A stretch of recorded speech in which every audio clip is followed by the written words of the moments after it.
semuanya, selamat datang di Suara Keadilan, podcast yang membahas isu sosial dengan gaya ringan tapi tetap serius kalau perlu. Bareng aku Catherine, host yang katanya kalem, padahal kalau lihat tukang bakso lewat langsung hilang bawa. Hari ini aku nggak sendirian, aku ditemani tamu kita Naila yang bakal bantu ngurai kasus ini dengan jernih-jernih. Hai semua, aku Naila. Sebelumnya kan terima kasih udah ngundang aku. Dan ya, Catherine itu sebenarnya kalem, tapi kalau nggak lihat tukang bakso, tapi kalau udah lihat, wow, 180 derajat berubah. Udah deh, kan baru mulai. Oke Nay, langsung aja nih. Dalam kasus Bu Timothy ini, aturan hukum apa sih yang dilanggar? Yang jelas, yang dilanggar itu ada pelaku diduga melanggar undang-undang ITE, yang mana mereka itu menghina korban melalui platform grup chat yang tertutup. Dan ada juga pasal KUHP tentang perbuatan dan tidak menyenangkan ya, dan kekerasan psikis juga gitu. Serta mereka itu juga melanggar kode etik kampus. Oke, jadi bukan cuma bercandaan grup tengah malam ya? Iya, bukan bercandaan ini loh. Jadi kan kalau begitu kan dampaknya sangat berat kan, dan bisa membuat mental seseorang itu down, merusak mental orang, menghancurkan bahkan hidup bisa. Tuh kan bedanya sama bercandaanku cuma bikin kamu tiap 5 menit. Nah, itu masih kategori aman lah, belum kena pasal KUHP. Jadi sekarang peran aparat nih, polisi udah sampai mana?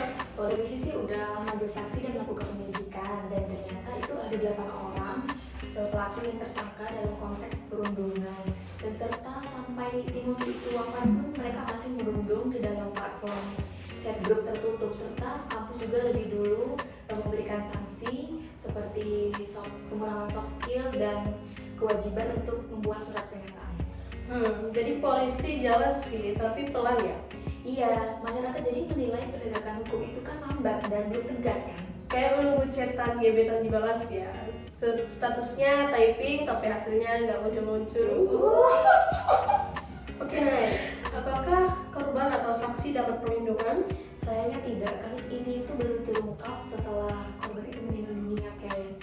Nah, dan juga sampai saat ini pun belum ada informasi tentang perlindungan khusus untuk warga dan juga saksi.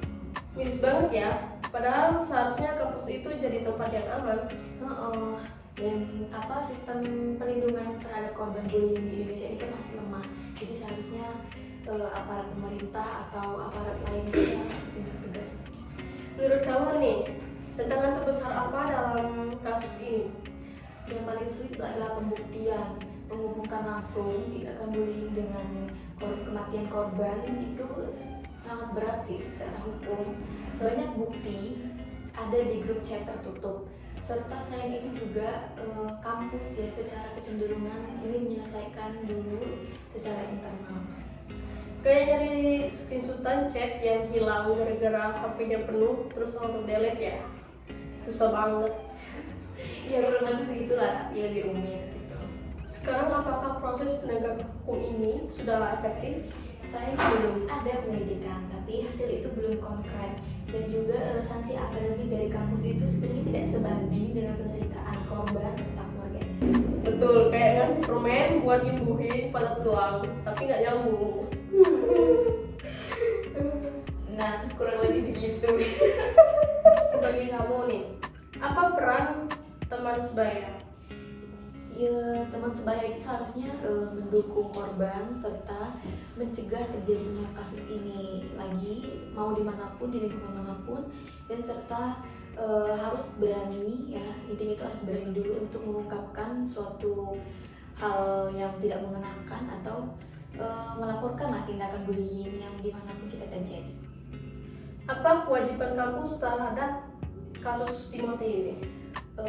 Memberikan perlindungan kepada korban, memberikan penegakan hukum yang sebagaimana mungkin, serta apalagi ya, memberikan sanksi seberat-beratnya kepada si pelaku, atau bisa di DOK, di mana pokoknya sepadan dengan apa penderitaan korban tersebut.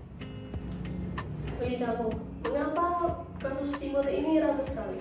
karena kasus ini menunjukkan kurangnya perlindungan atau lemahnya perlindungan terhadap mahasiswa serta fatalnya dampak bullying ini pada apalagi masyarakat digital ya, yang sangat mudah tuh terprovokator berita-berita sekian, tapi dari sini sih kita dapat mengambil hikmahnya bahwa kejadian tersebut memang sebenarnya tidak direncanakan, bahwa juga seperti yang informasi kita tahu tidak ada saksinya ya dari dia yang terjun dari lantai 4 tersebut. Hanya saja kami ingin korban mendapatkan penegakan hukum setegas-tegasnya serta memberikan pelaku sanksi seberat-berat. Itu saja. Jadi teman-teman, kasus Timothy ini mengingatkan kita bahwa bully bukan hal sepele. Ini bukan drama kampus, ini persoalan serius yang bisa menyangkut nyawa. Kita perlu sistem perlindungan yang lebih cepat dan penegakan hukum yang lebih tegas, terutama di lingkungan pendidikan. Dan kamu yang buat dengerin kalau ini bully, jangan diem. Suara kamu bisa menyelamatkan seseorang. Terima kasih sudah mendengarkan dan semoga kita menjadi lebih peka dan berani bersuara. Sampai ketemu di episode selanjutnya. Tetap peduli, tetap manusiawi. Jangan lupa minum air putih yang gak kering kayak cat ini.